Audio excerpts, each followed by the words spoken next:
नमस्कार दोस्तों, मैं हूं संतोष पाठक और आप देख रहे हैं द न्यूज लॉन्चर। तस्वीरें आई थी कल, बहुत ही दिलचस्प तस्वीरें आई थी। महाराष्ट्र के मुख्यमंत्री देवेंद्र फडणवीस और महाराष्ट्र के पूर्व मुख्यमंत्री उद्धव ठाकरे की तस्वीरें आई। ये दो नेता जो किसी जमाने में एक साथ थे, ये दो नेता जिन्होंने एक दूसरे की कुर्सी के नीचे से दरी खींच ली थी, ये दोनों नेता एक साथ नजर आए। तमाम मीडिया चैनलों ने, तमाम अखबारों ने आपको ये बताया होगा कि उद्धव ठाकरे देवेंद्र फडणवीस के कैंप में फिर से वापस आने जा रहे हैं। क्या उद्धव ठाकरे वाली शिवसेना एक बार फिर से भाजपा के साथ आ रही है? लेकिन ये खबर यहीं तक नहीं है दोस्तों, मैं लेकर आया हूं इस खबर के पीछे की दिलचस्प कहानी, इस खबर के पीछे की एक्सक्लूसिव जानकारी। और वो जानकारी कैसे और कहां कहां से घूम रही है और कहां कहां तक प्रभाव डालेगी, उन तमाम चीजों की जानकारी। ये तस्वीर, ये मुलाकात की तस्वीरें, देवेंद्र फडणवीस और उद्धव ठाकरे की मुलाकात किस तरह से नागपुर से 458 किलोमीटर दूर औरंगाबाद से जुड़ती हुई नजर आ रही है। किस तरह से औरंगाबाद से 234 किलोमीटर दूर बारामती तक जुड़ती हुई नजर आ रही है। किस तरह से यह मुलाकात बारामती से 281 किलोमीटर दूर नासिक से जुड़ती हुई नजर आ रही है। नासिक, वही नासिक जहां प्रधानमंत्री नरेंद्र मोदी भी गए थे, पूजा अर्चना भी की थी। तो बिना दिल्ली दरबार का जिक्र किए आजकल महाराष्ट्र की राजनीति का किस्सा पूरा ही नहीं होता। तो उसी नासिक से 1207 किलोमीटर दूर देश की राजधानी दिल्ली यानी दिल्ली दरबार तक कैसे इन किस्सों के तार एक दूसरे से जुड़े हुए हैं। इस राजनीतिक बदलाव की जो बयार, जो बदलाव की जो आहट आ रही है, वो किस तरह से इन शहरों से एक तरह से जुड़ा हुआ है, वो तमाम चीजें हम आपको बताएंगे। सवाल ये खड़ा हो रहा है कि क्या एकनाथ शिंदे और पवार ने खेला शुरू कर दिया है?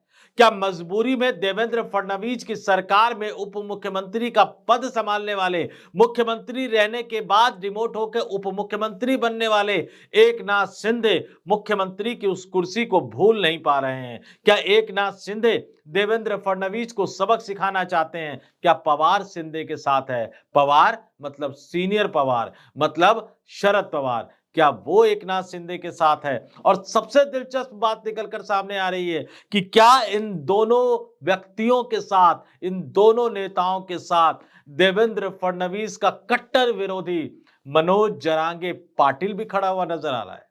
क्या मनोज जरांगे पाटिल, जिन्होंने मराठा आरक्षण को लेकर महाराष्ट्र में राजनीतिक हलचल इतनी तेज कर दी थी कि सत्ताधारी दल तक को झुकना पड़ा था, क्या ये तीनों मिलकर देवेंद्र फडणवीस की कुर्सी के नीचे से दरी खींचने का काम करने जा रहे हैं? और क्या यही वजह है कि देवेंद्र फडणवीस ने मुलाकात की उद्धव ठाकरे से? इसमें जिक्र छगन भुजबल का भी आएगा कि अगर आखिर क्यों छगन भुजबल एनसीपी के नेता हैं, शरद पवार का साथ छोड़कर अजीत पवार के साथ आए हैं। लेकिन याद दिला दूं कि यह वही छगन भुजबल है जिन्होंने बाला साहब ठाकरे के साथ मिलकर शिवसेना का गठन किया था, शिवसेना के प्रारंभिक सदस्यों में से थे।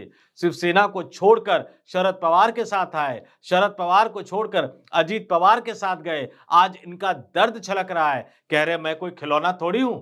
सीधा सीधा कह रहे हैं कि चूंकि मैंने मराठा आरक्षण का विरोध किया था, देवेंद्र फडणवीस मुझे मंत्री बनाना चाहते थे, लेकिन चूंकि मैंने मराठा आरक्षण का विरोध किया था, अजीत पवार ने मुझे देवेंद्र फडणवीस की सरकार में मंत्री नहीं बनने दिया।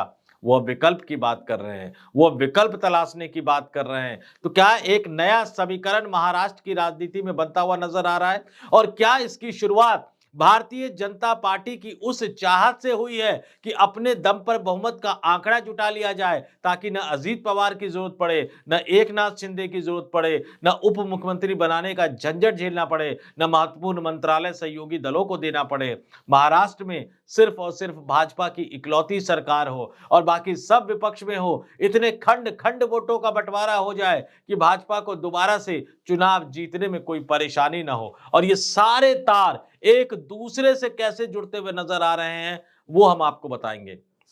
याद कीजिए, मनोज जरांगे पाटिल का मराठा आरक्षण का वो आंदोलन, कहा गया एकनाथ शिंदे जो मुख्यमंत्री थे भाजपा और शिवसेना गठबंधन के, शिवसेना मतलब एकनाथ शिंदे वाली शिवसेना, उन्होंने मराठा आरक्षण का राग छेड़ दिया, क्योंकि उन्हें पता था कि अगर सरकार यानी चुनाव जीतने के बाद सरकार बनेगी तो भाजपा उनको मुख्यमंत्री नहीं बनाएगी।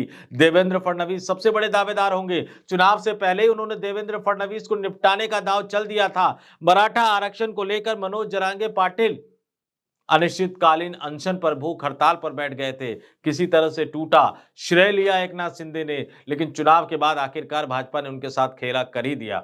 नाराज एकनाथ शिंदे गांव तक चले गए, लेकिन फिर पता नहीं कैसे वो उप मुख्यमंत्री बनने को तैयार हो गए, लेकिन दर्द नहीं गए, भूले नहीं मुख्यमंत्री की कुर्सी, जैसा कि मैंने वीडियो की शुरुआत में बताया था। तो क्या किया, एक बार फिर से महाराष्ट्र की राजनीति में खबर आ रही है कि मनोज जरांगे पाटिल एक बार फिर से अनिश्चितकालीन अनशन पर बैठने जा रहे हैं, अनिश्चितकालीन भूख हड़ताल पर बैठने जा रहे हैं।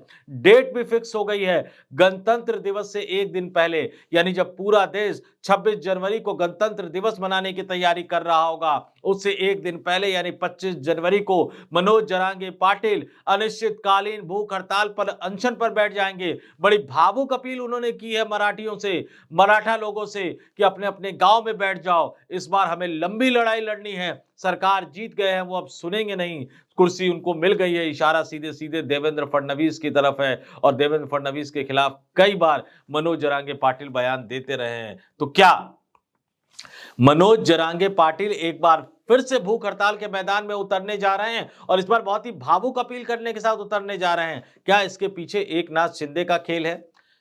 कहा यह भी जा रहा है कि क्या शरद पवार ने एक बार फिर से अपनी चाणक्य नीति वाली चाल चल दी है, जिसके लिए वो महाराष्ट्र की राजनीति में बहुत फेमस है। कहा यह भी जा रहा है कि क्या एकनाथ शिंदे और शरद पवार इन दोनों ने मिलकर मनोज जरांगे पाटिल की समस्या जो है, मराठा आरक्षण का मुद्दा जो है, एक बार फिर से खड़ा कर दिया ताकि देवेंद्र फडणवीस को परेशान किया जाए, भारतीय जनता पार्टी को परेशान किया जाए, दिल्ली दरबार को परेशान किया जाए। और यही वजह है कि इन तीनों नेताओं के कोप से, प्रकोप से बचने के लिए देवेंद्र फडणवीस ने भी राजनीतिक गोटियां सेट करनी शुरू कर दी है।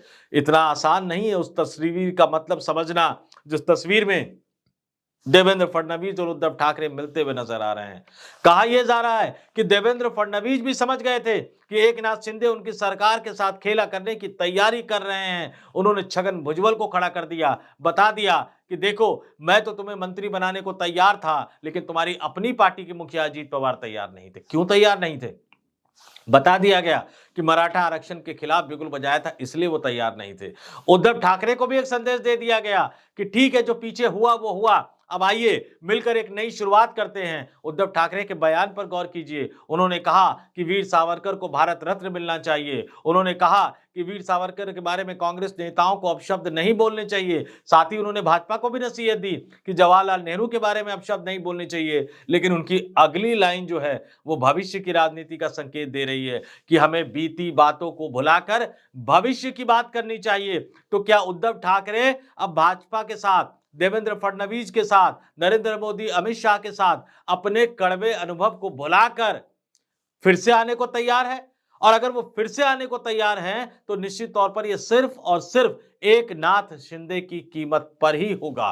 क्यों? क्योंकि उद्धव ठाकरे भाजपा के साथ फिर से अब तभी आएंगे जब एकनाथ शिंदे की विदाई हो जाएगी। और इस भूल में मत पड़िएगा कि एकनाथ शिंदे की विदाई का मतलब है एकनाथ शिंदे की पूरी पार्टी, एकनाथ शिंदे की शिवसेना, जो नाम उनको मिला है चुनाव आयोग और सुप्रीम कोर्ट की मेहरबानी से, वो पूरी पार्टी बाहर हो जाएगी। जब मैं एकनाथ शिंदे की बात कर रहा हूं तो एकनाथ शिंदे और उनके बेटे जो कि सांसद है श्रीकांत शिंदे, इन दोनों की विदाई की बात कर रहा हूं। तो महाराष्ट्र की राजनीति का जो ये पूरा झमेला है, इसको समझना उतना आसान नहीं है दोस्तों।